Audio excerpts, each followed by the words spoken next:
नमस्कार, मैं मनीष स्वागत करता हूं आपको अपने इस यूट्यूब चैनल पे। दोस्तों, रोज़ाना अपन जीके सीरीज का कुछ क्वेश्चन देख रहे हैं, तो उसी कड़ी में आज का क्वेश्चन लेके हाजिर हैं। पहला क्वेश्चन है, इंसेल वर्ग किससे निर्मित होता है। देखिए, इंसेल वर्ग जो है वो पवन के अपवर्तन के द्वारा निर्मित होता है। अगर हम बात करें इसके स्ट्रक्चर की, तो ये कैसा दिखता है मैं आपको यहाँ पे दिखाने की कोशिश करता हूँ, जिससे कि आपको समझ में आएगा कि जो इंसेल वर्ग है वो कैसा दिखता है। देखिएगा, ये आपका मोनोडॉक जिसको कह सकते हैं या इंसेल वर्ग, दोनों एक ही बर्ड है। ठीक है, तो ये ज्योग्राफी का प्रश्न है। देखिएगा, ये जो पर्वत टाइप का ऊंचा भाग है, ये पर्वत के अपवर्तन से देखिएगा टूट फूट गया है, तो इसी को कहते हैं इंसेल वर्ग या मोनोडॉक कहते हैं। ठीक है, तो ये किसके द्वारा होता है, जो पवन होती है उसके अपवर्तन के द्वारा ये आपका इंसेल वर्ग बनता है। ठीक है, तो बात समझ में आई। अगला क्वेश्चन की ओर बढ़ते हैं। ग्रैंड बैंक मत्स्य पालन केंद्र कहाँ पे स्थित है, तो ये आपके उत्तरी अमेरिका में है। देखिएगा, अगर हम उत्तरी अमेरिका की बात करें तो इस तरह से उत्तरी अमेरिका है। ठीक है, ये उत्तरी अमेरिका, यहाँ पे कनाडा है, यहाँ पे यूएसए है, उसके बाद मैक्सिको वगैरह नीचे सब चीज़ें, मतलब कि जितने भी कंट्री हैं। ठीक है, तो यहाँ पे एक जगह है, यूएसए का पार्ट है, न्यू क्या है, फॉकलैंड है। ठीक है, न्यू फॉकलैंड में यहाँ पे देखिएगा ये न्यू फाउलैंड है, वहीं पे ये जो अमेरिका है, ठीक है, ये अमेरिका है, यहाँ पे एक न्यू फॉलैंड है, वहीं पे ग्रैंड बैंक है।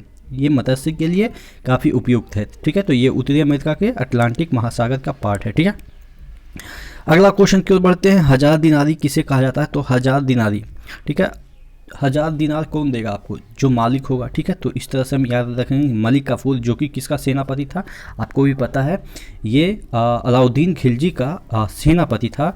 ठीक है, मलिक काफूर, उसको क्या बोलते हैं, हजार दिनारी, क्योंकि मालिक है तो हजार दिनारी यानी कि दिनार क्या है, एक प्रकार का मुद्रा है, वो दे सकता है। ठीक है, हजार दे सकता है, तो इस तरह से याद रखेंगे।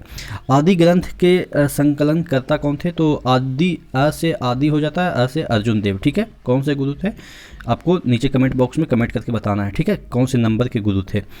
पुर्तगाली शक्ति का संस्थापक कौन था, अल्बुकर्क, फ्रांसीसी अल्मीडा या वास्को डी गामा। देखिए, तीनों पुर्तगाली थे, लेकिन तीनों से अलग अलग प्रश्न बनते हैं।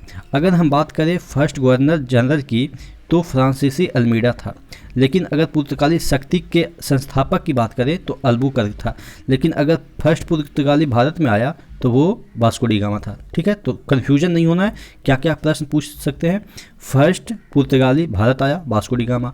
फर्स्ट पुर्तगाली गवर्नर कौन था, अल्मीडा था। और पुर्तगाली शक्ति का संस्थापक इंडिया में कौन था, तो ये अल्बुकर्क था। ठीक है, तो अलग अलग प्रश्न, अलग अलग आंसर। कोणार्क के सूर्य मंदिर किसने बनाया, तो देखिए, अगर नर सिंह जैसा दिखने लगेगा, या आप कह सकते हैं सिंह अगर आ जाएगा तो आप कोने में जाकर छिप जाएंगे, तो इस तरह से याद रखेंगे। कोणार्क के सिंह मंदिर का निर्माण, सूर्य मंदिर का निर्माण किसने किया, नरसिंह देव ने किया। अगला क्वेश्चन की ओर बढ़ते हैं। प्रथम मदरसा की स्थापना 1781 में किसने की थी। देखिए, मदरसा की बात की जा रही है, प्रथम मदरसा। अब मदरसा पहले मदरसा में क्या होता है कि मदरसा में पढ़ाई होती है। ठीक है, मुस्लिम धर्म के जो भी चीज़ें होती है उसकी पढ़ाई होती है। तो वारेन, ठीक है, कोई भी बंदा कह रहा है कि बाहरे क्या काम किया है। ठीक है, बाहरे काम किया मतलब अच्छा काम किया है, इस तरह से कि मदरसा का स्थापना किया है। ठीक है, तो बाहरे इस तरह से याद रखेंगे, बाहरे क्या काम किया है, वारेन हेस्टिंग्स ने। ये वाला क्वेश्चन मैंने आपको करवाया है, आज़ाद हिंद फौज की स्थापना कब हुई और आज़ाद हिंद सरकार की स्थापना कब हुई। देखिए, सरकार तभी बनेगी जब आप फौज की शक्ति अपना के, फौजी शक्ति अपना के किसी पे कब्जा करेंगे, तभी वहाँ पे जाके सरकार बनाएंगे। तो पहले फौज की स्थापना होगी। फौज की स्थापना 42 में हुई थी, जिसका संस्थापक कौन थे, रास बिहारी बोस थे जिसके संस्थापक। और जैसे ही फौज वहाँ पे कब्जा कर लिया तो अब सरकार की स्थापना होगी।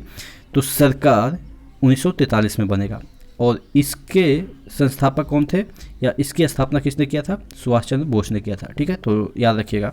दस्तक प्रणाली को किसने समाप्त कर दिया? दस्तक मतलब क्या कि अटेंडम आ जाना। ठीक है, कहते हैं ना कि दस्तक दे रहा है यानी कि आ रहा है। ठीक है, तो दस्तक मतलब कि अगर जैसे ही वो आएगा तो हम उसको मार पीट के फिर से हटा देंगे। ठीक है, हेस्टिंग हटा देंगे, इस तरह से याद रखेंगे, हेस्टिंग हटा देंगे। ठीक है, तो दस्तक प्रणाली को किसने समाप्त किया? हेस्टिंग ने।